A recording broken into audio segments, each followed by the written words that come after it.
ဆိုင်ပေမဲ့လေတိမ်မြောင်တမှုထားရဲ့အရေးတစ်ခုလုံးမြဲမင်းနာမနေခြင်းမာတယ်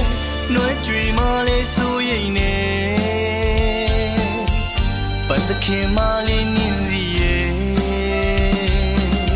ကိုရင်တော်လေးတယောက်လို့မင်းနာမဆောင်ရှောက်ပြီးခြင်းနဲ့ရာဇဝတ်တေကနေစီရဲ့ပုံပြတဲ့ကနေစီရဲ့ဟိုကိုကြီးရဲ့နေစီရဲ့အခုလေးဒီတိုင်းပဲကွယ်ကျွန်တော်ရင်တဲ့ကနေ